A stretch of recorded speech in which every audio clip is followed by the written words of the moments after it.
La recta acción, el arte de vivir. Cierto día, al final de su vida, cuando Gandhi se disponía a subir a un compartimento de un tren abarrotado en la India, algunos reporteros le abordaron y le preguntaron cuál era su mensaje. Al tiempo que se asomaba a la ventanilla del tren, les dijo: «La forma en que vivo mi vida, esa es mi enseñanza». La recta acción, la cuarta piedra de toque del noble sendero óctuple, nos pide a todos los buscadores espirituales que nos enfoquemos en cómo vivimos nuestras vidas. La vida es la última forma artística y nosotros somos los creadores. ¿Estamos creando las vidas que deseamos? ¿Estamos haciendo lo que deseamos hacer, comportándonos como deseamos comportarnos? ¿Muestran nuestras acciones generosidad, paciencia, atención, sabiduría, disciplina? En una palabra, ¿hacemos lo que decimos? ¿O estamos huyendo de nuestros propios yoes? Una perspectiva clara sobre la recta acción nos enseña que nuestras acciones son como semillas, semillas kármicas. El sentido común de las leyes de la causalidad nos hace comprender que las semillas de manzana no producen limoneros. Cuando nos comportamos en forma positiva, obtenemos resultados positivos. Cuando nos aferramos a valores cuestionables, obtenemos resultados cuestionables.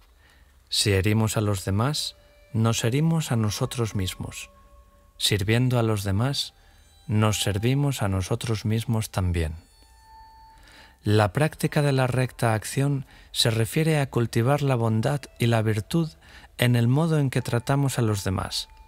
Se refiere a crear armonía en nuestro mundo, en nuestro hogar, en esta vida misma, ahora mismo. La bondad en la acción. No haga nada que sea dañino, haga únicamente lo que es bueno, purifique y ejercite su propia mente. Esta es la enseñanza del Buda. Este es el camino hacia la iluminación, el Buda. Con frecuencia, la recta acción se reduce al antiguo principio: tratad a los demás como desearíais que ellos os tratasen. ¿Podemos realizar esto usted y yo con un espíritu generoso y un corazón abierto? ¿O acaso es únicamente Jesús, el Buda, la Madre Teresa, el Dalai Lama y unos pocos sabios y santos más los únicos capaces de vivir ese ideal sublime? Al Dharma del Buda se le ha llamado el rugido del león, porque se trata de un desafío y de una llamada al despertar.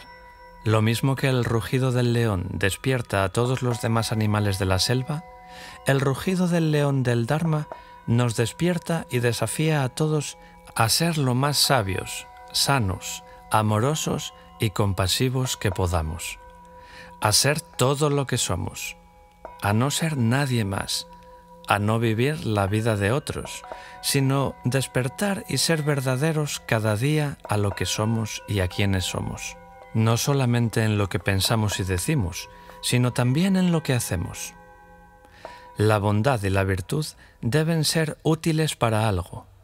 Según el Buda, las acciones que son bondadosas, inegoístas y virtuosas sirven a tres propósitos primarios. 1. Ayudan a otros. 2. Le ayudan a sí mismo, el sujeto, a acumular mérito y karma bueno, lo cual sirve para impulsarlo a lo largo del camino de práctica que conduce a la iluminación. Y 3. Constituyen también una expresión de la sabiduría, de la cordura superior y de la iluminación misma. Esta clase de beneficios múltiples se aplica a cada uno de los pasos del noble sendero óctuple. Viva impecablemente y se asegurará su felicidad y alcanzará la iluminación. Viva impecablemente y estará viviendo una vida de iluminación. Como dijo Platón, la virtud es conocimiento. Hacer de la recta acción algo prioritario. La vida total del Buda estuvo impulsada por un fuerte sentido de misión, Inmediatamente después de su iluminación, vio con los ojos de su mente la totalidad de la humanidad, gentes confusas y perdidas, con una necesidad desesperada de ayuda y guía. El Buda dijo que enseñaba una cosa, y solo una cosa: el sufrimiento y el fin del sufrimiento. Desde el momento en que se volvió consciente de las dificultades de la vida y abandonó el palacio real de su padre, se comprometió a sí mismo a ayudar a los demás, tanto en sentido temporal como en sentido final. Después de haber alcanzado la iluminación, no se limitó a sentarse en la paz del nirvana, aunque lo podía haber hecho en realidad. En lugar de ello, dedicó su vida de forma altruista a ir donde lo llamaban y a enseñar donde se lo pedían, al tiempo que establecía un ejemplo de comportamiento impecable. Una vez hubo purificado y realizado su propio karma, dedicó su vida a ayudar a los demás a liberarse a sí mismos, a través de sus propios esfuerzos espirituales. En tibetano, la palabra karma se traduce como le, definido literalmente como acción. El Dalai Lama escribió en cierta ocasión: la verdadera persona religiosa acepta la verdad de que es responsable por los sentimientos agradables y desagradables que experimenta, ya que ellos son el fruto de su propio karma, acciones. Sin siquiera considerar la posibilidad del karma que ha podido crear hace siglos, piense acerca de la vida pasada que estaba llevando hace 5 o 10 años. Piense en cómo sus acciones de entonces contribuyeron a crear la vida que tiene ahora. Cada uno de nosotros se halla en un viaje singular y personal, lleno con su propia complejidad y asombro. En estos viajes se nos van a presentar normalmente muchas oportunidades, grandes y pequeñas, para la recta acción. Todas ellas representan etapas diferentes y estaciones de evolución espiritual. ¿Tiene las mismas situaciones, gozos y dificultades que tenía hace 5 años? ¿O han cambiado usted y su vida en la misma medida?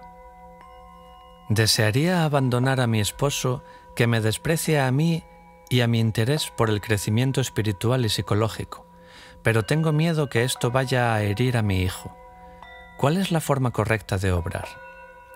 O mi viejo perro está sufriendo mucho ya que no puede caminar y no va a vivir más que unos pocos días.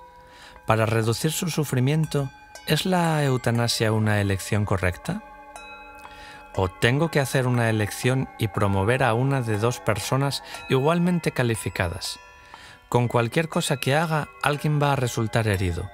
Deseo hacer lo que es correcto, pero ¿qué es lo correcto?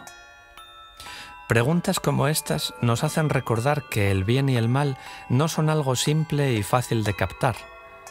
Vivimos en una sociedad compleja, llena de problemas complejos, y a veces la cosa correcta que debemos hacer no se presenta de inmediato en forma aparente. Una de las cosas que más valoro acerca del Dharma del Buda es que es práctico y orientado hacia el camino. Pone el énfasis en el proceso. Aprendemos a tener confianza en el proceso y en la vida virtuosa. En consecuencia, tenemos poco temor o ansiedad acerca del futuro, confiando en que si somos virtuosos y hacemos lo correcto, el futuro se cuidará de sí mismo. La ética del budismo nos informa que lo que es correcto es un comportamiento que resulta más útil que dañino y que conduce a la liberación y a la libertad. Aunque podamos juzgar que ciertos actos son indeseables o poco útiles, no juzgamos al sujeto de la acción como negativo o indeseable. El Dharma no nos dice lo que hemos de hacer. En lugar de ello, abre el camino hacia la comprensión, revelándonos cómo operan las cosas. Los ideales tradicionales de acumular buen karma y de vivir una vida intachable a través de la recta acción se expresan en conceptos simples, pero hay mucho más detrás de ello que lo que podamos ver. Ame la vida, no mate.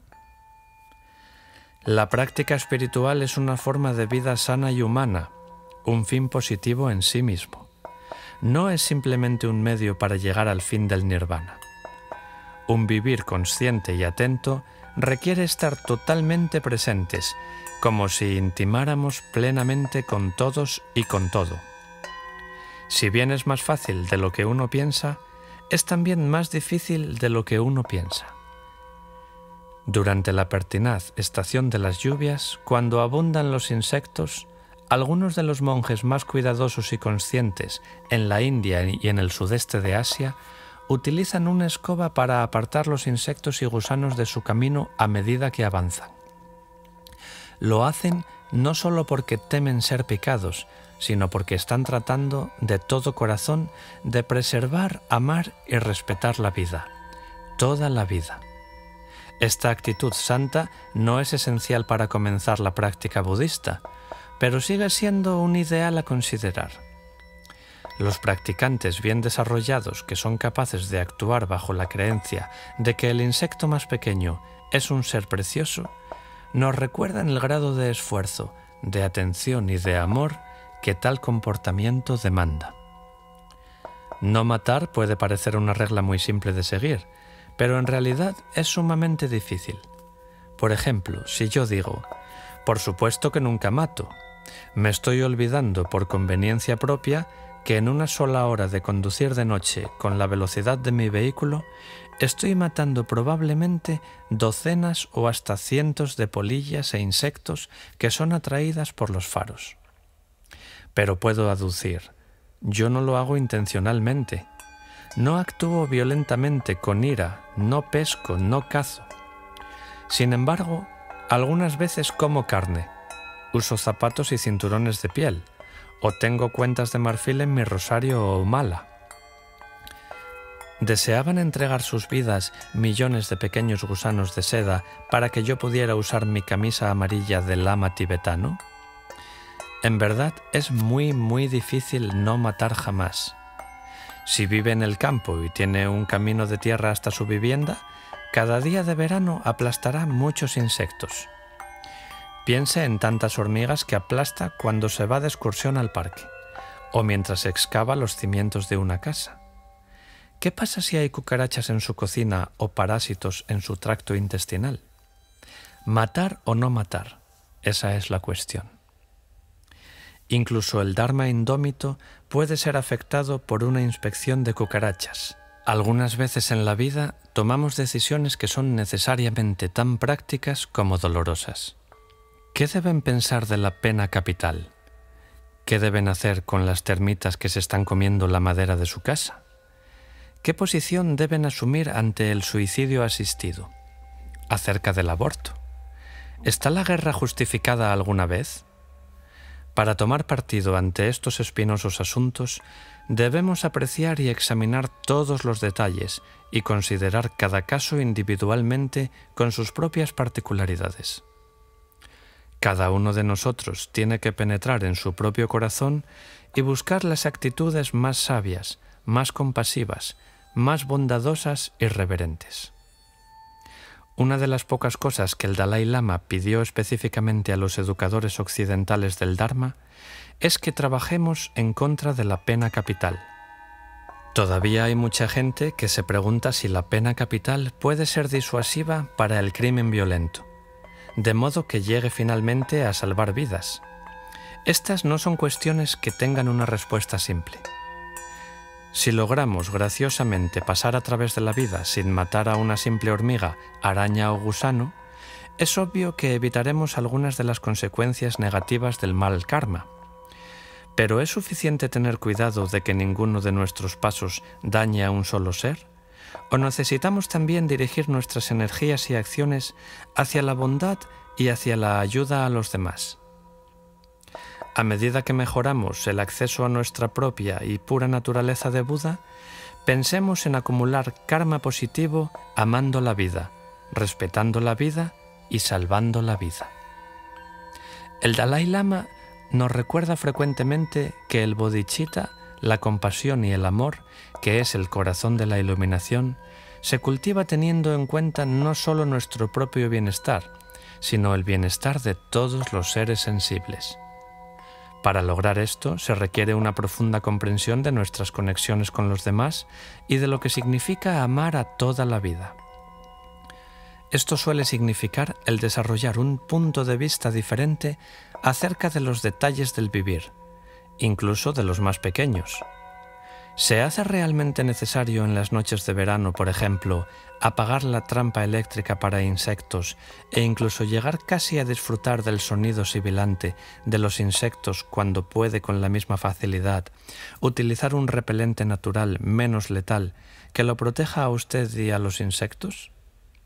Los mosquitos, lo mismo que nosotros, también tienen padres y descendientes, hogares y vidas.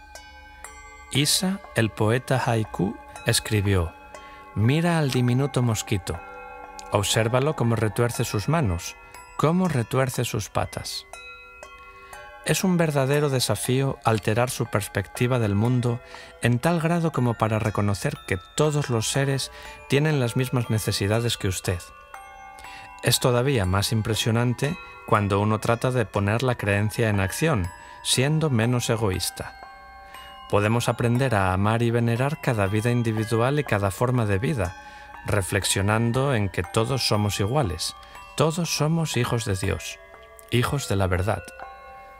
Todos los seres, insectos y serpientes, peces y aves, así como humanos, tenemos el derecho a vivir y a lograr la felicidad. Ninguno de nosotros es, por derecho, el árbitro del destino de los demás. La vida es un don. Hacer un voto para suavizar nuestro espíritu. Desarrollamos una actitud de amar la vida cuando aprendemos a ceder, a admitir, a soltar y a ablandar nuestros corazones y nuestras almas. Sin embargo, las estadísticas y los titulares de la prensa nos recuerdan que vivimos en una sociedad violenta. Las salas de urgencias de los hospitales están llenas de hombres, mujeres, niños, víctimas de la violencia doméstica y también accidental.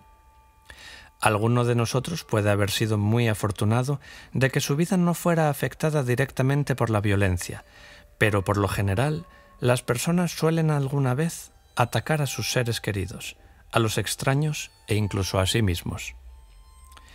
Por más extrañas que puedan parecerle a alguno, siento que todos nosotros necesitamos permanecer alerta ante cualquiera de estas tendencias, dentro de nuestra propia psique.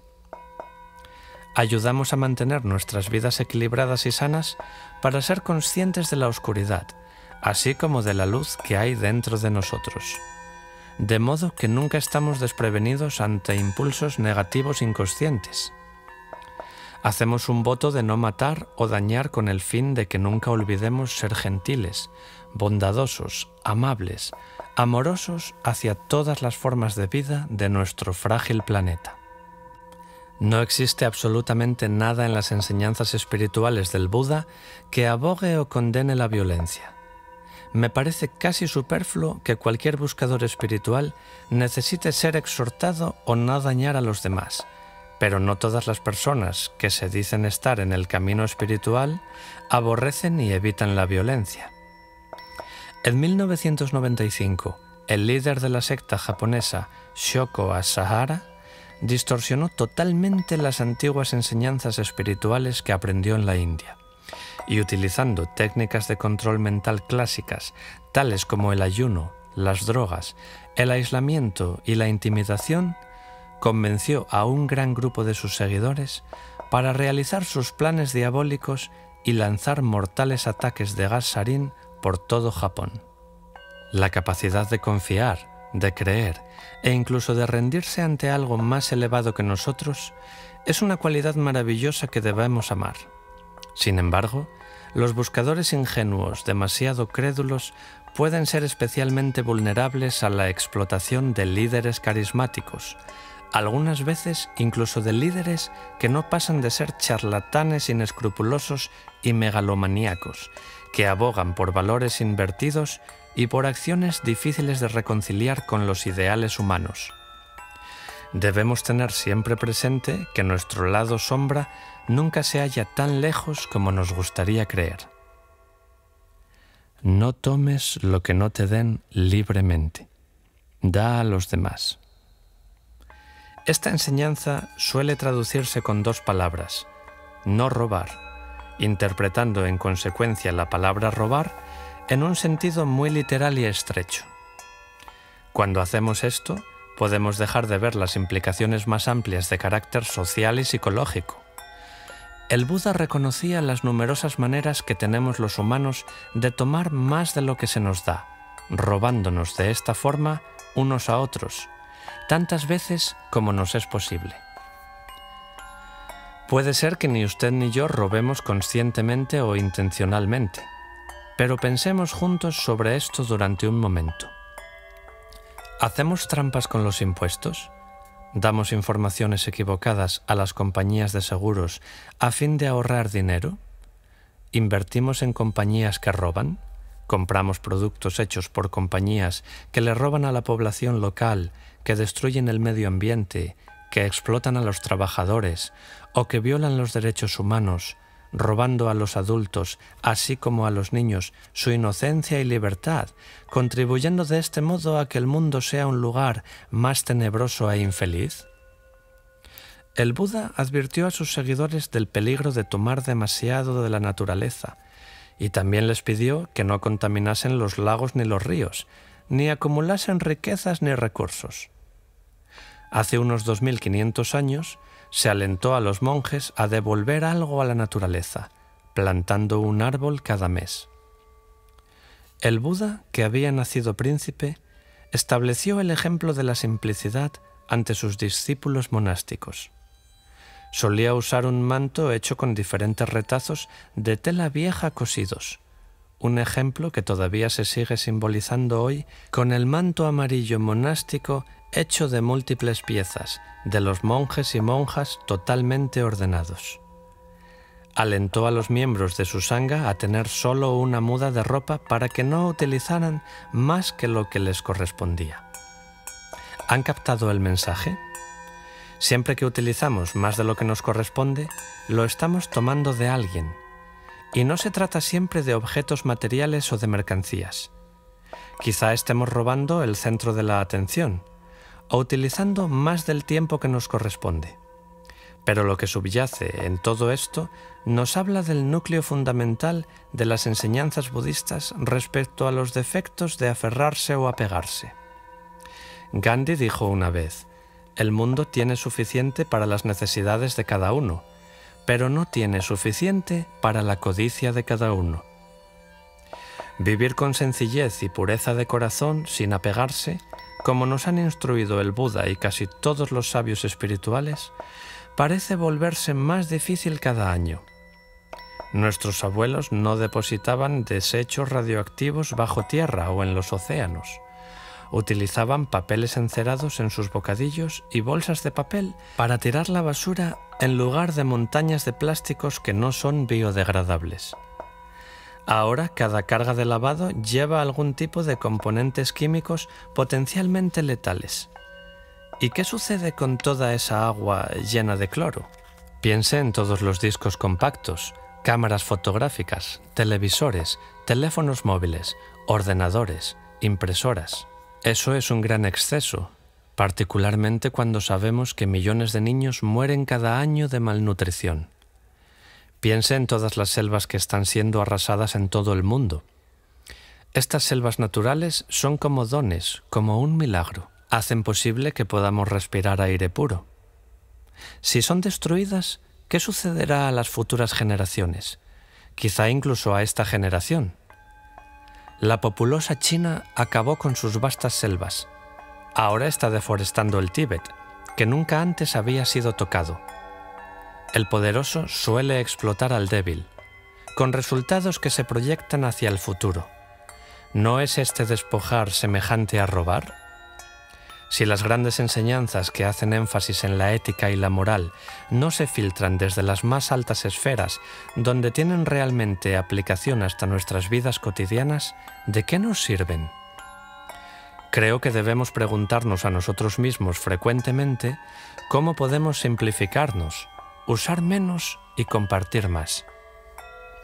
Es necesario que consideremos el modo en que todos los beneficios a corto plazo y las políticas económicas de carácter explotador influyen con frecuencia sobre otros asuntos de alcance global. Necesitamos encontrar formas de ayudar a nuestras comunidades y a nuestros países para que desarrollen políticas que protejan los recursos globales y para que trabajen a favor de una distribución equitativa de la riqueza. Cuando el Dalai Lama mantuvo una reunión privada con el presidente de los Estados Unidos, le dijo: «Usted es el hombre más poderoso de la Tierra. Cada decisión que tome debe ser motivada por la compasión». En nuestras acciones diarias, todos enfrentamos un desafío similar. Utilizar menos recursos naturales y reciclarlos más consistentemente puede parecer algo sin importancia, pero esta atención al detalle es la forma con la que comenzamos a hacer del mundo un lugar más seguro. Seguro para nosotros, seguro para todos, ahora y en los tiempos venideros. Cuando logremos incorporar a la forma en que vivimos un mayor número de nuestras creencias espirituales, nos convertiremos en guardianes responsables y en administradores planetarios. Entrenándonos en la generosidad.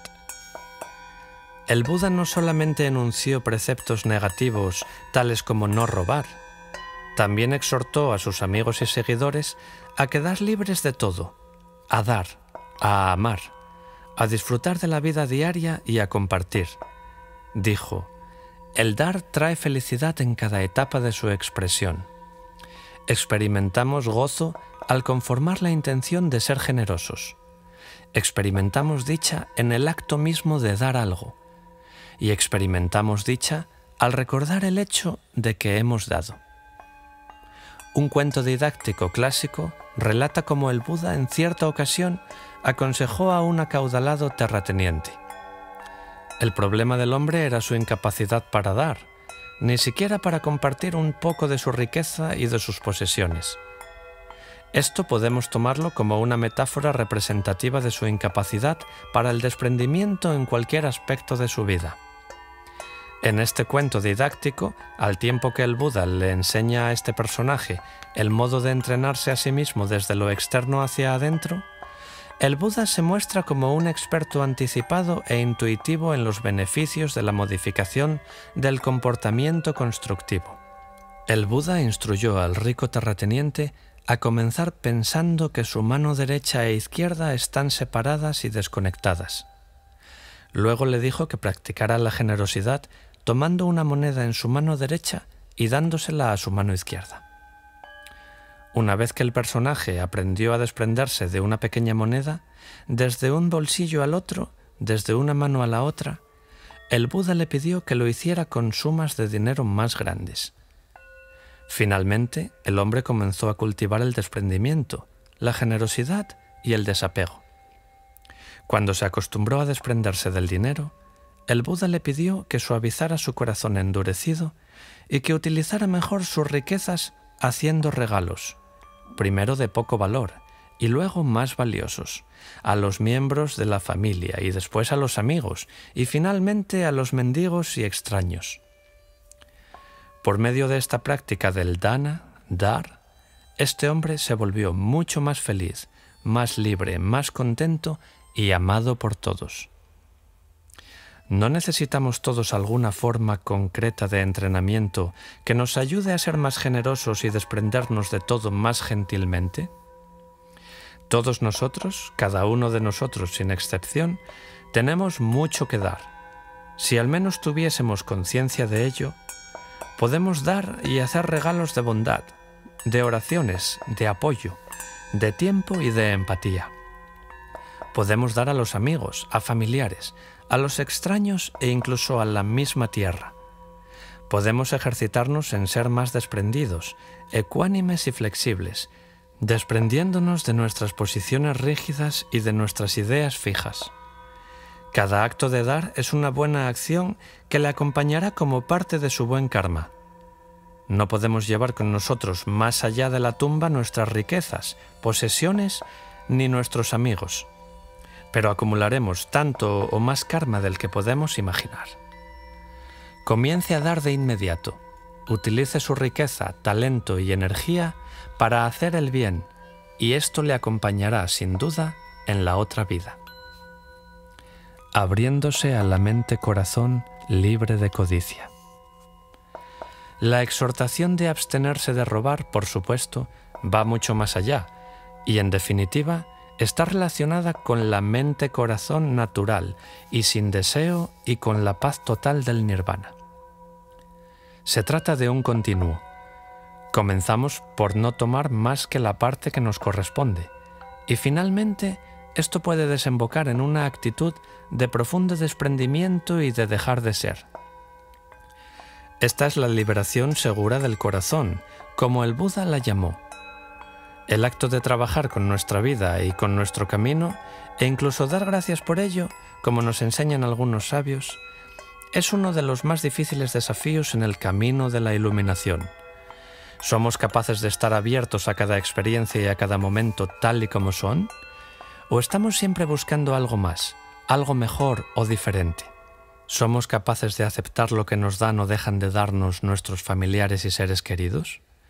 ¿Podemos aceptar lo que nuestras personas más allegadas y más queridas hacen, piensan o incluso usan? ¿O nos sentimos molestos, demandados, nos quejamos, nos resentimos, discutimos, censuramos y argumentamos? El corazón desprendido está abierto naturalmente, está dispuesto a aceptar y es capaz de decir gracias por lo que sea.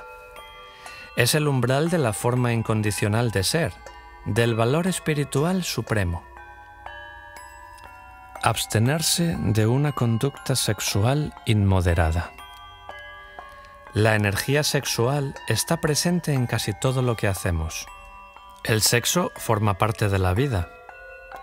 Mientras el sexo en sí puede producir felicidad, placer, intimidad e incluso trascendencia, la represión sexual, la identificación sexual, la preferencia sexual y el comportamiento sexual semiconsciente suelen acarrear conflictos. El Buda reconocía este hecho practicando y recomendando el celibato como método extraordinario para simplificar la vida. Sin embargo, también se daba cuenta de que no todos podían ser monjes o monjas, ni eso podría ser deseable para la sociedad como conjunto. Dio instrucciones a los que habían hecho votos monásticos para que fueran fieles a sus votos de castidad, sublimando la añoranza personal humana hacia la unión y hacia la formación de un hogar, y sustituyéndola por una añoranza más transpersonal hacia una forma superior de unión y de regreso al origen. Para la gente común, el Buda abogaba por la abstinencia a través de la moderación, el compromiso y la responsabilidad, y nos exhortaba a abstenernos de las malas conductas sexuales. La cuestión, por supuesto, es cómo definir la mala conducta sexual. El Buda hizo referencia a ciertas actividades que consideraba poco moderadas y distorsionantes con respecto a la verdad y a la realidad. El adulterio, el sexo forzado o violento y el sexo con un menor. Podemos estar bastante seguros de que también hubiese considerado inmoderada cualquier actividad sexual que fuera adictiva, explotadora, engañosa, insegura e irresponsable o dañina de algún modo.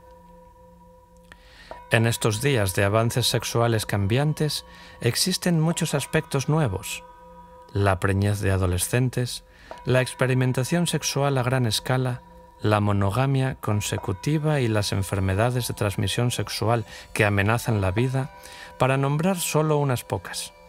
Las numerosas religiones del pasado, fundamentadas en las sociedades patriarcales, el budismo incluido, han mirado con reserva ciertas formas de comportamiento sexual, tales como la masturbación y el sexo homosexual.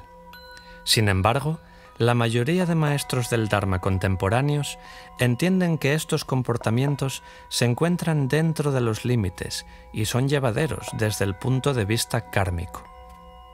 Sin descartar los valores subyacentes relativos a la cordura, el amor y a la decencia, creo que el mundo de hoy demanda que revisemos todas nuestras antiguas posiciones desde un punto de vista honrado, compasivo, de no enjuiciamiento, y asumamos una nueva perspectiva ante las relaciones sexuales, así como ante la identidad sexual.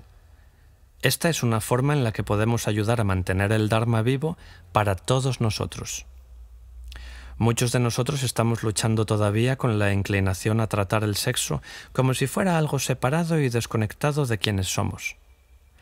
¿No fuimos la mayoría de nosotros criados bajo la creencia de que lo que sucede detrás de las puertas cerradas de un dormitorio está desconectado de la realidad cotidiana, como si tuviera que permanecer oculto en las sombras? ¿No tendemos todavía a referirnos a los impulsos sexuales inconscientes como si el sexo estuviera gobernado por unas reglas de comportamiento diferentes de las que rigen todas las demás cosas? Si hemos de vivir nuestras vidas de forma sagrada, debemos estar abiertos a la posibilidad de considerar la sexualidad como parte de nuestra evolución espiritual. Es importante que aprendamos a comunicarnos acerca de nuestros sentimientos sexuales en una forma amplia y no enjuiciadora, con el fin de no caer en la hipocresía entre nuestras palabras y nuestras acciones. Respecto a las demás actividades, puede ser extremadamente beneficioso aplicar algún escrutinio personal y alguna investigación propia en relación con la naturaleza de nuestro comportamiento sexual, nuestros sentimientos y nuestras relaciones. Nos podríamos preguntar, ¿tenemos necesidades del ego que están totalmente envueltas y mezcladas con nuestra identidad sexual y con nuestro atractivo sexual? ¿Está nuestra vida dominada a veces por la sexualidad? Cuando encontramos a alguien atractivo, ¿cuál es nuestra motivación e intención real? ¿Seremos dichosos y bondadosos o explotadores y dañinos? ¿Haremos algunas veces casi todo por obtener gratificación sexual? ¿Es mutuamente placentero el sexo que estamos practicando o solo para una de las partes? ¿Estamos cayendo en comportamientos adictivos, engañosos, explotadores o emocional o físicamente abusivos? ¿Es espontáneo o sucedió simplemente como si fuera por accidente? ¿Es natural? ¿Es apropiado? ¿Es íntimo? ¿Es responsable? ¿Es amoroso? ¿Nuestras necesidades sexuales nos obligan a desviarnos de la realidad o de la cordura? ¿Tratamos alguna vez a otros como objetos sexuales y al hacerlo no nos damos cuenta de que ellos también son personas reales con sentimientos reales? ¿Mentimos? ¿Decimos medias verdades o inventamos historias acerca de nuestra vida sexual? ¿Predicamos la honestidad y practicamos el engaño? Estas son cuestiones importantes sobre las que reflexionar. Canalizando la energía sexual. En el budismo clásico, y no de forma diferente a otras religiones mundiales, la energía sexual ha sido considerada con frecuencia como una fuerza volátil que puede crear complicaciones y ser antagónica de la santidad, la soledad y el silencio interior. Bajo el enfoque más amplio del budismo mahayana, se reconoce que el amor personal puede ser una experiencia espiritual capaz de abrir el corazón. Incluso la más breve de las experiencias de amor incondicional puede resultar transformadora. El amor humano puede dar al practicante serio una visión concreta y visceral sobre el significado del amor universal y de la compasión incondicional. Por lo tanto, las relaciones íntimas, la vida familiar y la energía sexual pueden ser consideradas no como un impedimento al desarrollo espiritual, sino más bien como un medio de combinar en forma sumamente habilidosa la pasión y la compasión, de manera que podamos ser capaces de involucrarnos e intimar más con el resto de las personas y con todo el mundo. En las notables enseñanzas tántricas desarrolladas últimamente, que utilizan todas nuestras energías como parte del camino, se reconoce la energía sexual como una fuerza muy poderosa y vigorosa que, al igual que la electricidad, puede ser dominada. El Tantra habla de integrar y asimilar todas nuestras experiencias vitales del camino en lugar de excluir cualquier aspecto de la vida, como suelen hacer los monásticos. Los textos tántricos nos dicen que encontremos la pareja correcta o el consorte con quien poder practicar los ejercicios sexuales tántricos como una práctica transformadora capaz de elevar la conciencia. Las numerosas y específicas prácticas tántricas que pueden ayudarnos a cumplir con esa meta incluyen el visualizarse a sí mismo y a su pareja como deidades en lugar de como parejas humanas comunes llenas de lujuria. Existe una variedad de prácticas antiguas tradicionales de yoga, tales como la retención seminal, el abstenerse del orgasmo, las caricias y ademanes con las manos, los movimientos musculares internos especiales, la rotación de la respiración y el mantenimiento de la respiración dentro y fuera. Otras prácticas tántricas están relacionadas astrológicamente y reflejan las energías complementarias solares y lunares dentro de nuestro propio ser. Una de las prácticas, por ejemplo, involucra la visualización de lotos de múltiples pétalos suspendidos sobre la cabeza de los dos amantes. Esto se hace con objeto de elevar su nivel energético, en un movimiento hacia arriba en lugar de hacia abajo, elevando deliberadamente su agudizada atención. En los antiguos tantras hindúes existe una tradición que prescribe tanto la penetración total como la inmovilidad. En esta práctica, la pareja yógica se une sexualmente y permanece entonces en un estado meditativo, sin moverse, durante 30 minutos, 4 veces al día, sin orgasmo. Esto ayuda a desarrollar una maestría en la respiración, la energía, los canales psíquicos internos y la mente, y abre ampliamente el centro del corazón, así como los otros chakras, centros de energía. La práctica tántrica, si es auténtica, es una forma de utilizar la concentración natural del intenso deseo pasional para dirigir nuestras mentes mucho más allá de nosotros mismos. Creo que es importante para todos que recordemos que las prácticas sexuales tántricas son espiritualmente arriesgadas y vienen acompañadas de una enorme etiqueta de advertencia. En verdad, estas prácticas son muy avanzadas y rara vez se cumplen acertadamente hoy en día. Piense en el Tantra como si fuera el tejado dorado de una casa o templo. Antes de que podamos trabajar sobre ese bello tejado, debemos establecer firmemente cimientos y paredes. En forma análoga, nuestra vida espiritual necesita madurar y desarrollarse antes de que utilicemos estas energías intensas, que pueden ser fácilmente mal dirigidas. En el budismo Vajrayana, la imagen de un destacado practicante tántrico es semejante a un pavo real al que le encanta comer serpientes mortíferas y plantas venenosas, que le sirven tan solo para hacer que sus plumas de la cola resplandezcan más brillantemente. En la tradición del Mahayana, la imagen del bodhisattva practicante es la del médico erudito que sabe cómo utilizar estas plantas venenosas. Si carece de estas habilidades magistrales, las plantas venenosas pueden matarlo. Trabajar con esas pasiones intensas de carácter venenoso pueden matar también la vida espiritual si son mal dirigidas. Con demasiada frecuencia, el sexo tántrico ha sido utilizado como una racionalización y justificación para un comportamiento autoindulgente, para una explotación de desequilibrios de poder, e incluso para una mala conducta sexual.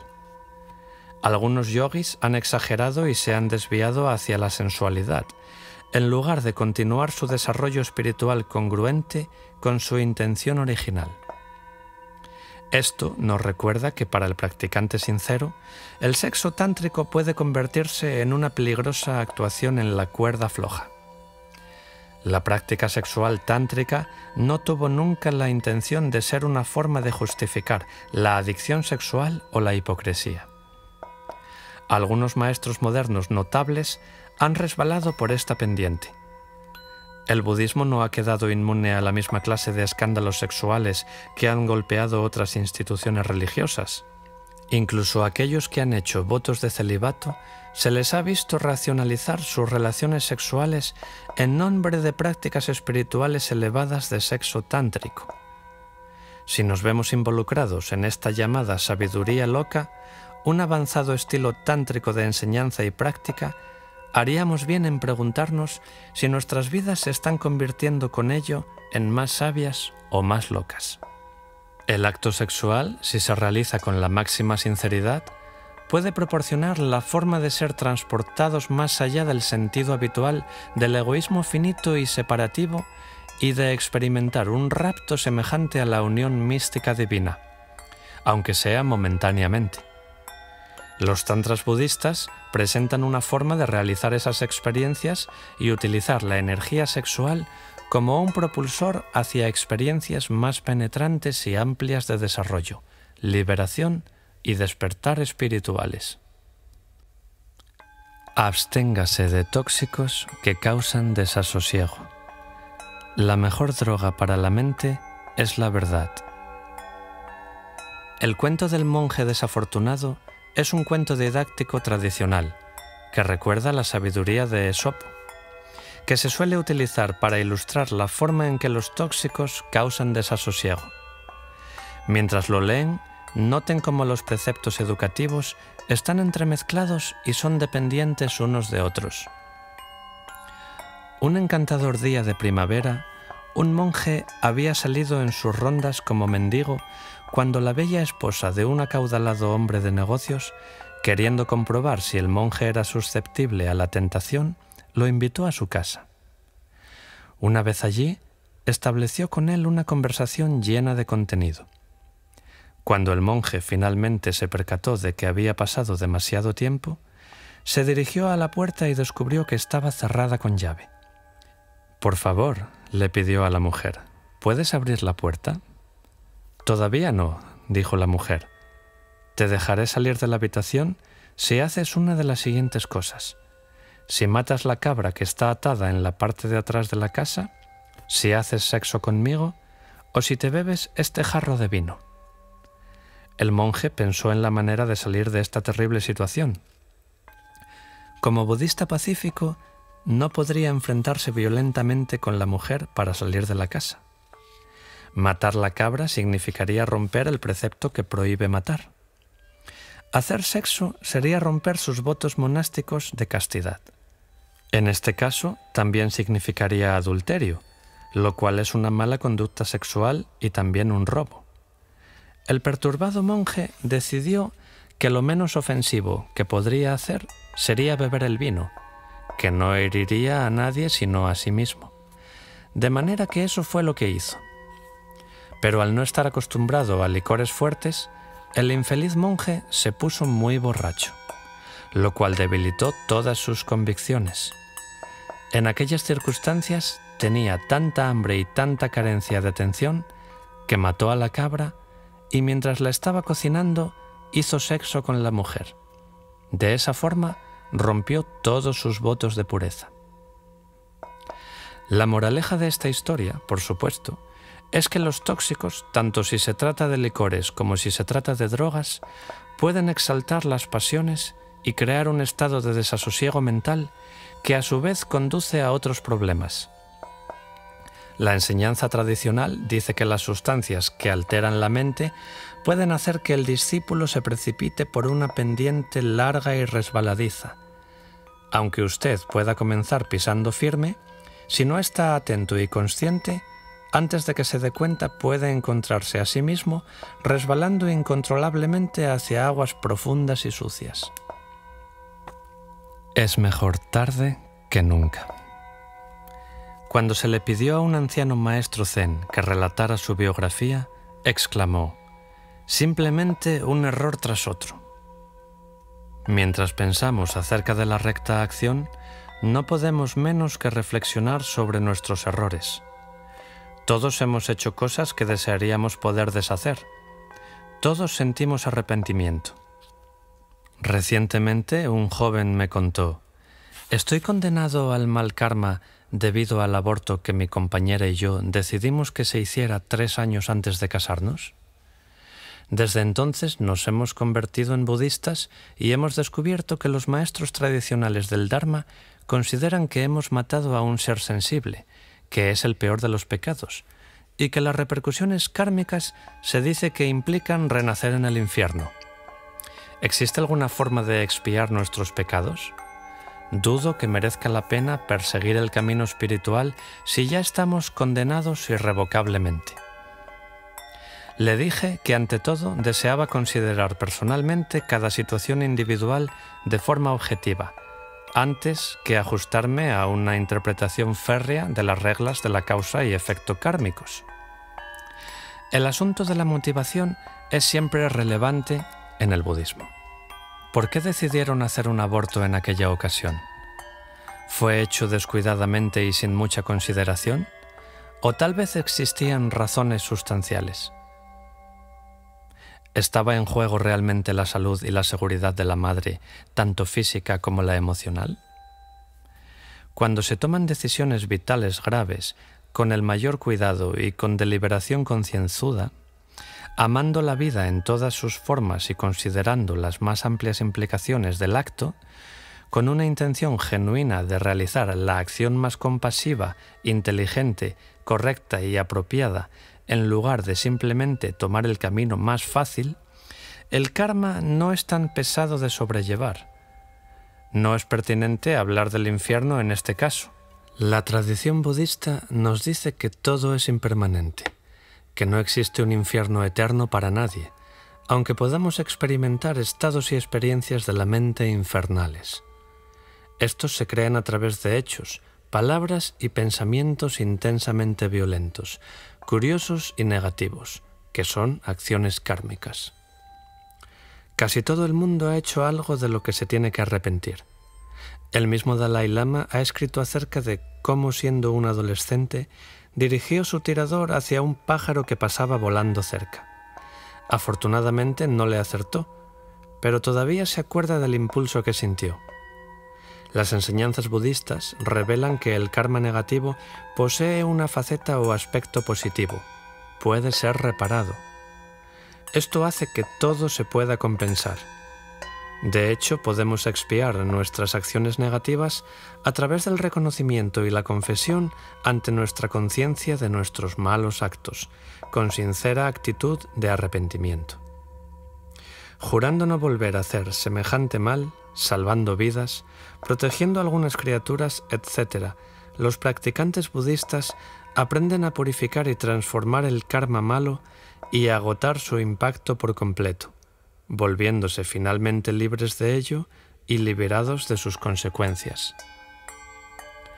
Al igual que sucede en el cristianismo, existen muchos relatos sobre el Dharma que se refieren a personas cuyas vidas y karma quedaron purificados y transformados. Uno de los más memorables es la historia de Angulimala, un colérico gigante que habitaba en la jungla. Tiene una horrible historia de hechos perversos y agresivos, y su nombre habla de su historia. Anguli significa hueso del dedo, Mala significa collar o rosario. Angulimala llevaba alrededor de su cuello un collar compuesto de 999 huesos de dedos humanos, uno de cada persona que había matado. Tenía tan poca piedad que estaba planeando asesinar incluso a su propia madre, cuyo hueso del dedo llevaría después ensartado también alrededor de su cuello. Todos tenemos deseos de alguna clase. Las de Angulimala eran las de añadir su hueso número 1000 a su preciada colección. Ese era el único deseo que había en su cabeza. Con eso en mente, cierto día, mientras iba vagando por un sendero de la jungla, vio a un mendigo con manto amarillo caminando a solas lentamente. Otro hueso del dedo. Angulimala apretó el paso. Con el asesinato en su retorcida mente y la violencia retratada en su rostro. Pero cuando alcanzó a su pretendida víctima y contempló el rostro del Buda resplandeciente y pacífico, fue incapaz de completar su plan de acción. «¿Quién eres tú?», preguntó Angulimala. «¿Por qué brillas así y qué ocurre contigo que calmas y pacificas de inmediato mis fuegos interiores?» El Buda replicó: «Yo he calmado mis propios fuegos interiores». Angulimala quedó tan aterrado que se arrodilló y confesó: Había venido para matarte a ti, que eres un santo, pero ahora el fuego de la furia que hay dentro de mí se ha apagado. ¿Por qué? El Buda le dijo: este es el efecto de la paz interior, de la iluminación, del nirvana. Cuando Angulimala confesó todos sus hechos pecaminosos, crueles y perversos, y declaró su sentida intención de arrepentimiento, el Buda se apiadó de él. El Buda le dijo a Angulimala que sus acciones habían creado un mal karma enorme, que podía obligarle a renacer en los planos más inferiores. Pero el Buda también le aseguró que en el Dharma no existe el infierno eterno. Nada es eterno, todo cambia. Cuando se expía el karma, queda agotado y entonces incluso los peores pecadores pueden avanzar y elevarse. Por lo tanto, aunque nuestros hechos son las simientes de nuestro destino futuro, incluso un asesino como Angulimala podía arrepentirse, entrar en razón y hacer reparaciones viviendo su vida en forma diferente. Angulimala quedó tan conmovido por las palabras del Buda que en ese mismo momento se convirtió en discípulo suyo, y a través de la práctica y perseverancia en los 3 entrenamientos de sabiduría, ética y meditación, fue finalmente capaz de purificar y expiar todo su karma pecaminoso. En el término de aquella misma vida, Angulimala logró convertirse en un arhat, un sabio liberado. Si incluso un asesino recurrente podía purificarse y transformarse a sí mismo y expiar su karma negativo, ¿por qué no podríamos hacer lo mismo cualquiera de nosotros? Es perfectamente posible. Esas son las buenas noticias, el Evangelio del Dharma. Se dice que con el fin de que tenga lugar el pleno efecto del karma negativo, la acción negativa debe tener 4 partes completadas. 1. El acto se ha hecho intencionadamente. 2. El acto está realizado y completado. Por ejemplo, un robo no solamente está planeado, sino que está ejecutado. 3. No existe arrepentimiento ante el acto realizado. 4. No se repara el acto, ni se hacen votos de no repetir el mismo hecho. Cuando las 4 condiciones mencionadas se hallan presentes, contribuyendo al peso o impacto del resultado kármico, entonces se cosechan los efectos completos. Si no existen las 4 a la vez, el karma malo puede transformarse mucho más fácilmente. En otras palabras, si uno siente arrepentimiento por algún acto anterior, eso simplemente ayuda a aligerar la carga kármica. La reencarnación aquí y ahora. El budismo clásico explica que aunque las buenas acciones y el buen karma puedan conducir a una reencarnación mejor, no necesariamente llevan a la iluminación, la cual es liberación del karma y del condicionamiento. El karma bueno que surge únicamente de los actos puede significar incluso el renacimiento en los planos angélico o divino, donde todo es belleza, felicidad y abundancia. Pero incidentalmente ese buen karma puede agotarse y los adornos de su jardín de flores pueden marchitarse y apagarse, y la rueda del samsara seguir girando y dando origen a nuevas reencarnaciones. A fin de alcanzar la iluminación y el nirvana, debemos acumular 2 clases diferentes de méritos: acumulación de méritos a partir de acciones virtuosas y de méritos que provienen de la sabiduría, la intuición, la comprensión y la conciencia. Algunas personas dicen que no creen en la reencarnación y buscan una filosofía más acorde con el aquí y el ahora. La recta acción en este mundo y en este momento presente es una práctica liberadora que permite que uno discurra por la vida libre de culpabilidad y de duda de sí mismo, confiado en el conocimiento de que la virtud conlleva sus propias y justas recompensas. Incluso Angulimala, ese personaje de tendencias asesinas, pudo alcanzar la realización tras escuchar las enseñanzas del Dharma y haber terminado con su ira y con su malicia volcánica. Al purificar los aspectos negativos, grandes y pequeños, se genera la alegría y la paz interna.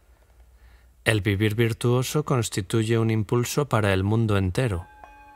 Cuando transformamos nuestras vidas, nos transformamos nosotros mismos. Se trata de un renacer espiritual, en esta misma vida. No tenemos que esperar a ninguna clase de vida después de la muerte. Este es el modo de poder penetrar en el reino de los cielos, mientras nos hallamos en este mundo, en nuestros hogares y comunidades. No necesitamos esperar. La codicia, un reto importante contra la recta acción. El Buda advirtió que los buscadores espirituales se pueden encontrar en su camino con la codicia, que constituye uno de los impedimentos o desafíos primarios. Cuando el Dharma del Buda habla de la codicia, se refiere al hambre psicológica, al deseo enfermizo, a la añoranza, al apego, a la fijación psicológica. ¿Quién entre nosotros está completamente satisfecho y contento de hallarse por encima del deseo de cualquier clase? ¿No existe nada que desee en su vida ahora mismo? A medida que tratamos de purificar y refinar nuestras acciones, necesitamos estar conscientes de las miles de formas por las cuales nuestros deseos nos crean dificultades en nuestro camino espiritual.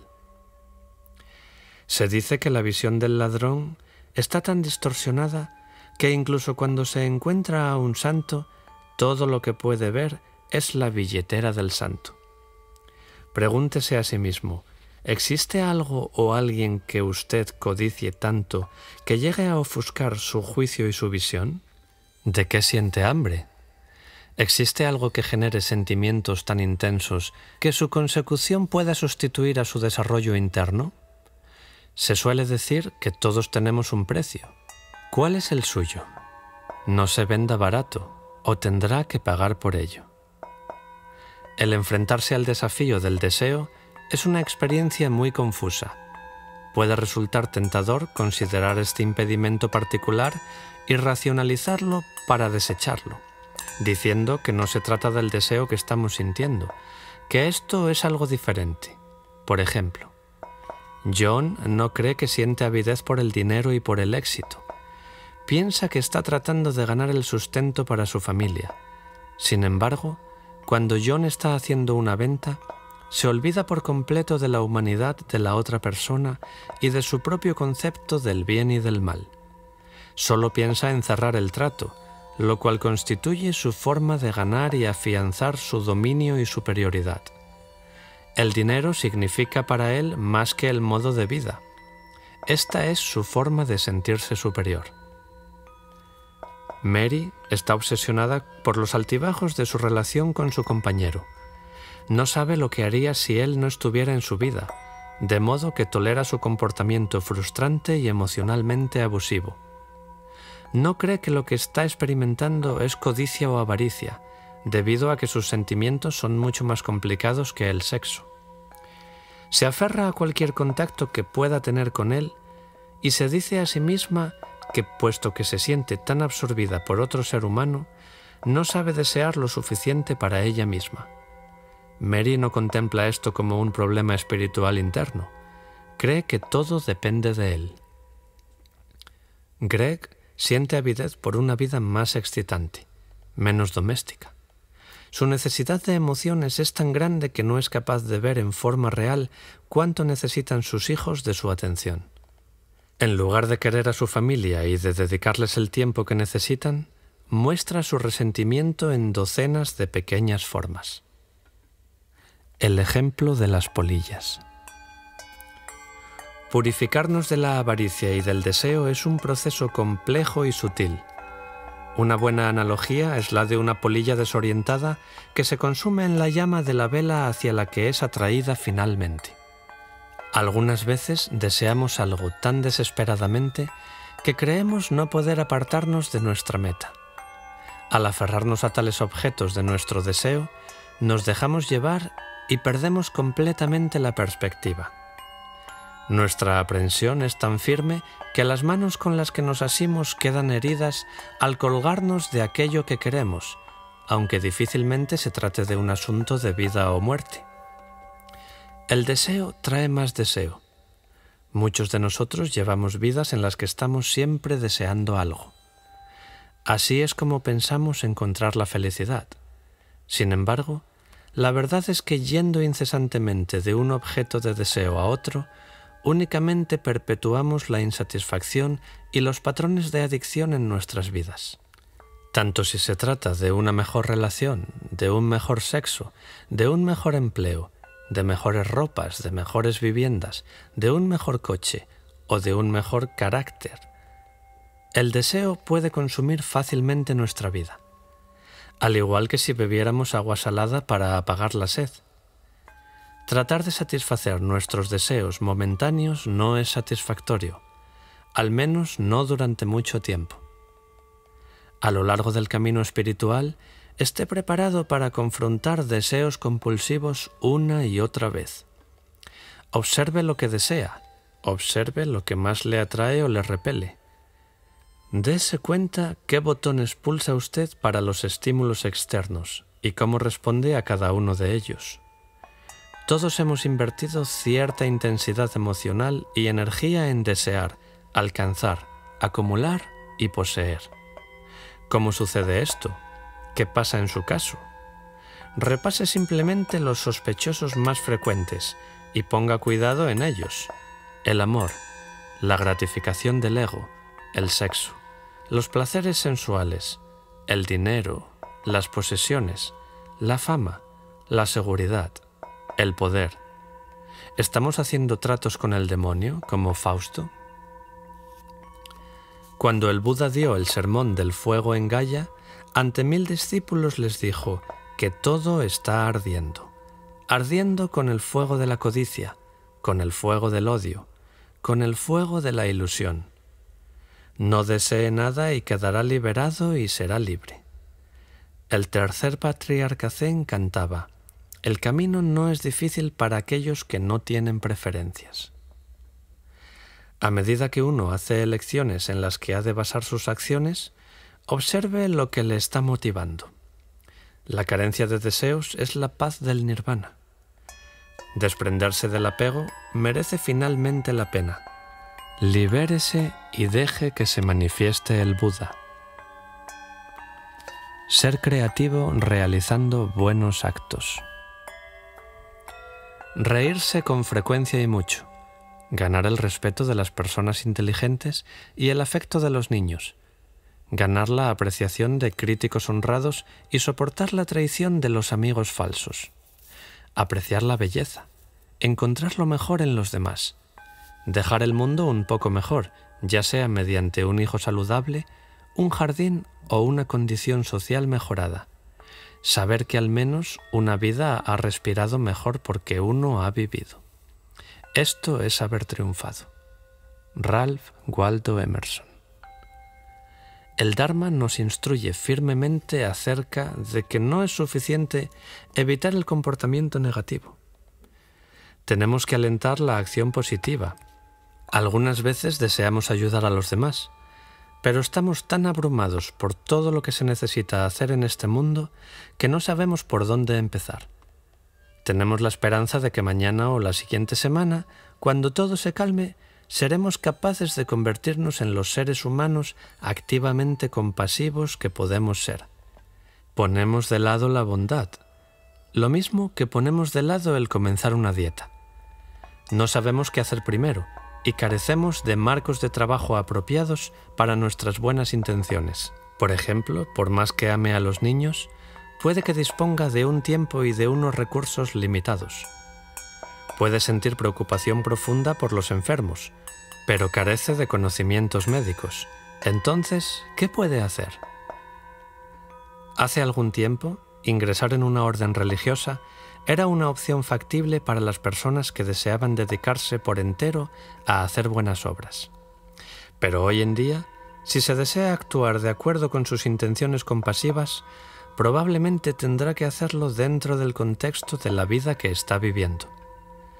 Creo que sería muy útil que nos detuviésemos a pensar, por un momento, las múltiples formas en las que podemos practicar la recta acción diariamente siendo decentes y amables. Cuando intente prestar alguna ayuda, es importante que permanezca flexible e imaginativo. También es útil si se centra en acciones que son específicas y posibles de realizar. Y recuerde, es perfectamente correcto sentir alegría. Después de todo, el dar es un acto de alegría. He aquí lo que algunas personas que conozco han hecho recientemente. Bárbara es conocida por su sentido de la aventura, su espíritu atlético y también por su capacidad para reunir dinero. Este año participó en una actividad de 3 días de duración, recorriendo 400 kilómetros en bicicleta, para reunir dinero contra el SIDA y se comprometió a reunir $10.000 en donaciones para su campaña. Para hacerlo, dejó de lado muchas de sus actividades veraniegas acostumbradas y se centró en entrenarse para aquel largo y arduo viaje en bicicleta desde Boston a la ciudad de Nueva York. A Dorothy le gustan los niños y la lectura. Se brindó como voluntaria para colaborar con un grupo local que enseña a leer. El año pasado la asignaron una tímida niña de 12 años de edad, procedente de Europa Central, que no sabía leer ni escribir en inglés. Al terminar el año, su estudiante no solamente había progresado académicamente, sino que había ganado seguridad en sí misma y poseía habilidades que le iban a durar toda su vida. A David le gustan los animales. Cuando encuentra algún perro o gato sueltos, desea llevárselos a su casa. Pero en el edificio de apartamentos donde vive no le permiten tener animales. David trabaja como voluntario en la sociedad humanitaria local, lugar al que acude para sacar a los perros que esperan ser adoptados y llevarlos al parque para que hagan ejercicio. Una vez por semana, la escritora Kate Wheeler lleva a su bello perro blanco llamado Candy a una clínica de Alzheimer, lo que genera cálidas sonrisas, caricias e incluso abrazos de parte de los pacientes ancianos, que normalmente se suelen alejar tímidamente del contacto y de la interacción humanas. Diana, a quien le encanta salir de campo, hace de voluntaria con un grupo que acepta niños que viven en el centro de la ciudad, para hacer excursiones de fin de semana al campo y poder realizar caminatas fuera de la gran ciudad. He aquí algunas otras ideas que usted puede realizar. Llamar a su banco de sangre local para donar la sangre tan necesaria. Convertirse en voluntario en una organización que reparta alimentos y otros servicios a personas solitarias que no pueden salir de sus casas. Visitar casas de retiro o lugares donde cuidan niños enfermos sin familias. Tratar de encontrar hogares para animales callejeros. Apuntarse en alguna organización que provea apoyo emocional o enseña a leer a niños necesitados. Reciclar, reciclar, reciclar. Muchas ciudades, por ejemplo, tienen gente que arregla bicicletas usadas para dárselas a niños que no pueden comprarlas. Done sus ordenadores usados, sus ropas, libros y cintas, así como sus servicios y su dinero, a instituciones de caridad que lo merezcan.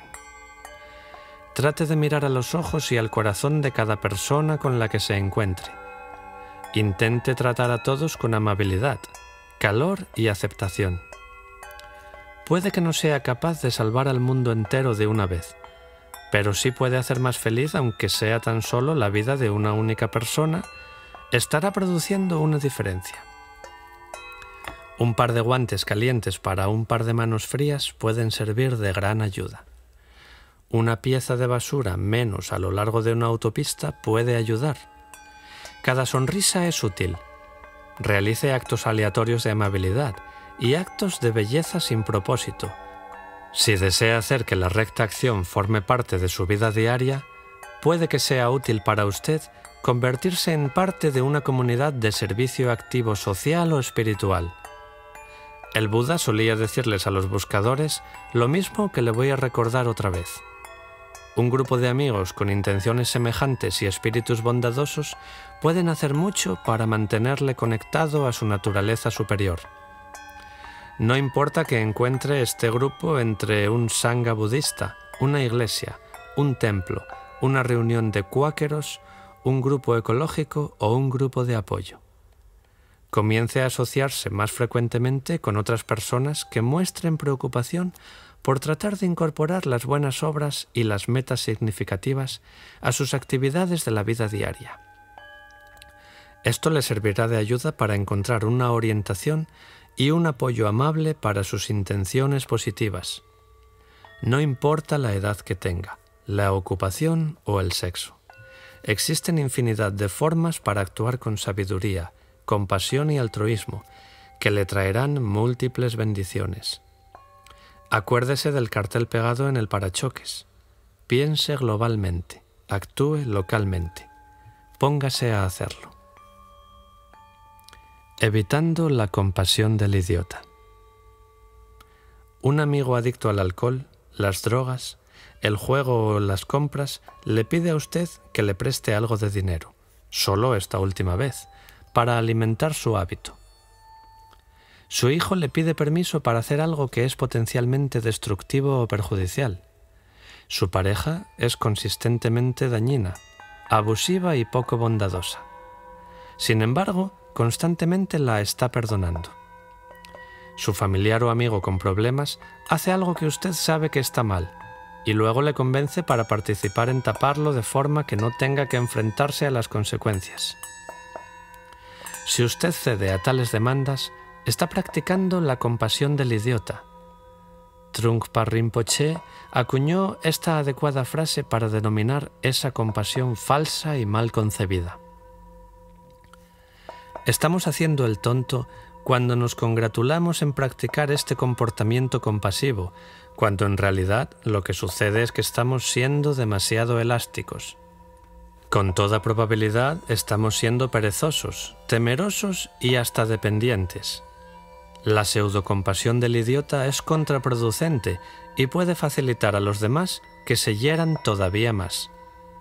Algunas veces decir no es mucho más positivo y de más apoyo que decir sí, sin reflexionar. La sabiduría es un componente esencial de la compasión. A la mente iluminada se la suele definir como una sabiduría radiante dotada con amor cálido y compasión. La sabiduría nos ayuda a desarrollar una especie de conciencia de espejo que corresponde perfectamente con lo que se necesita ante cualquier situación. La sabiduría tipo espejo requiere la capacidad de echarse hacia atrás y mirar la realidad de la situación antes de meternos dentro de ella. Algunas veces cedemos porque estamos tratando de manipular una situación. Quizá tememos el rechazo o deseamos obtener algo a cambio. Todos necesitamos tener muy claro lo que significa dar con un corazón puro y altruista. Frecuentemente solemos hacer lo que siempre hacemos y solemos dar lo que es más fácil para nosotros, en lugar de lo que se necesita en cada situación diferente. Una amiga mía dice que una de las lecciones más duras que ha tenido que aprender como madre es estar abierta a las necesidades reales de sus hijos, más allá de lo que cree que necesitan. Cuando su hija adolescente entra en la cocina con deseos de hablar, mi amiga dice que su primer impulso maternal es comenzar a dar vueltas por la cocina tratando de dar amor por medio de los alimentos. Parece quedar atascada en un solo canal, que en su caso es el canal del alimento. Esta actividad agobiante y súbita impide la comunicación que se debía dar en ese momento. Sería mucho mejor sentarse y tener una conversación con su hija. La compasión requiere de empatía y de escuchar lo que realmente se está diciendo. Tenemos que mantener nuestros canales abiertos a la amplia variedad de respuestas posibles que pueden satisfacer apropiadamente las necesidades reales. Entonces la actividad iluminada puede fluir espontáneamente a través de nosotros hacia el mundo. Danzando con la vida. Las actividades son innumerables como las ondas en una corriente. Solo terminan cuando tú las abandonas. El comportamiento humano es como las luces y sombras cambiantes, sobre las montañas iluminadas por la luz del sol. Todas las actividades son como los juegos de los niños, como castillos de arena. Contémplelas con deleite y ecuanimidad, como los abuelos observan a sus nietos, o como el pastor que reposa sobre una loma cubierta de hierba, vigilando a su rebaño cuando pace. Nyosul Khenpo Rinpoche, de un cántico Vajra espontáneo. La recta acción no tiene por qué ser un proyecto enorme y difícil de alcanzar. El ir adelante por la vida es como si jugáramos con la arena que se cuela entre nuestros dedos. Cuando éramos niños y construíamos castillos de arena, los llenábamos de alegría. Nuestros proyectos de adultos deberían ser casi de la misma forma, llenos de gozo, en lugar de temor, de apertura en lugar de defensa, de ecuanimidad en lugar de dualismo, ansiedad y duda. Al igual que yo, probablemente usted estará tratando de perfeccionar sus acciones, de modo que reflejen sus valores y creencias más profundas. El perfeccionamiento es el término operativo que corresponde en este caso. Cómo vivir y actuar cada vez más en forma congruente con nuestras creencias internas y con nuestras palabras. Este es un proceso constante, permanente, que se despliega en forma gradual. Recuerde que todos nos hallamos en proceso de desarrollo, afanándonos por refinar nuestros espíritus y nuestras vidas. Es poco realista esperar transformarse instantáneamente de semillas en árboles frondosos, saludables y completamente floridos. En este asunto espiritual somos bodhisattvas en crecimiento, no árboles frondosos. Estamos creciendo en sentido espiritual. Estamos refinando nuestra verdadera naturaleza, refinando el mineral y extrayendo el oro. Como filosofía orientada hacia el proceso, el budismo no cree en la finalidad. Se refiere a algo que se encuentra a nuestro alcance y no se ocupa de promesas imposibles de alcanzar. Puede llegar a ser tan simple como somos nosotros. Debido a que somos tan complicados, nuestros caminos son complicados.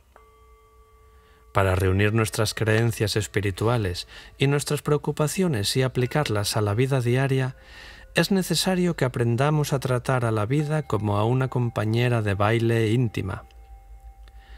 ¿Por qué retirarnos y convertirnos en meros espectadores? Sienta la música de su propia vida. Baile a los sones de los tambores del espíritu viviente a través de su propio ser. A medida que camina por el sendero espiritual, recuerde practicar el autoperdón y la autoaceptación. La vida es como un experimento y todo lo que hacemos es improvisado. La recta acción nos pide, esencialmente, que tan solo seamos sinceros, que apreciemos las cosas tal y como son, que comprendamos la causalidad y sus implicaciones éticas y que tratemos de hacer lo mejor posible. Hacer lo mejor posible es lo mejor que podemos hacer. No puede llevárselo, pero... Todo el mundo dice que cuando uno muere no se puede llevar consigo la riqueza, la familia o las posesiones. Pero existe algo muy importante que sí se llevará y que puede almacenar. Su virtud y su sabiduría acumulada, su karma.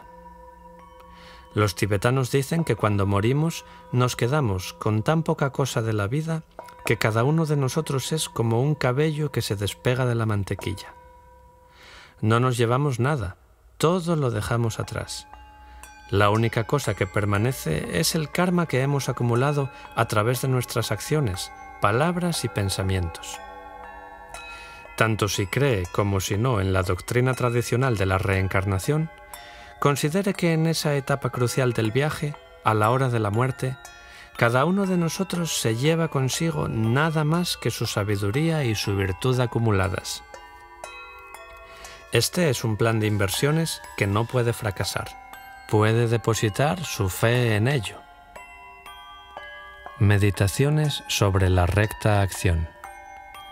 Una meditación budista conocida como los 5 recuerdos nos pide que reflexionemos sobre la naturaleza de la realidad y sobre nuestras acciones.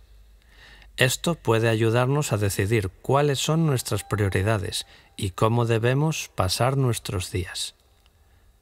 Los 5 recuerdos. 1.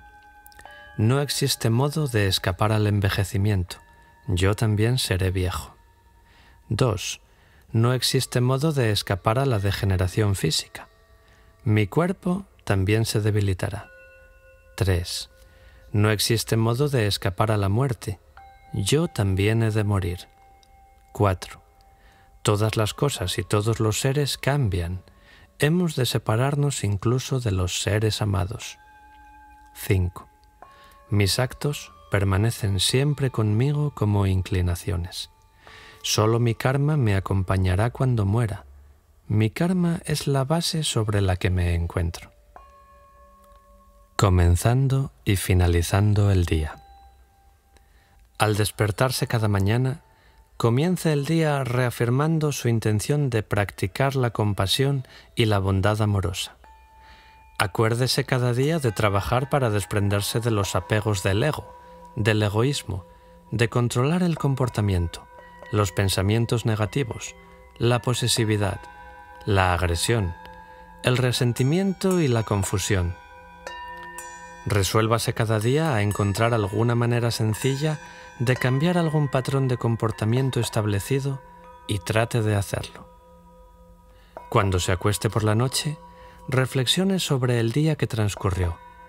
Recuerde sus logros y sus frustraciones, las cosas que realizó, así como las que no realizó. ¿Quién le causó molestias?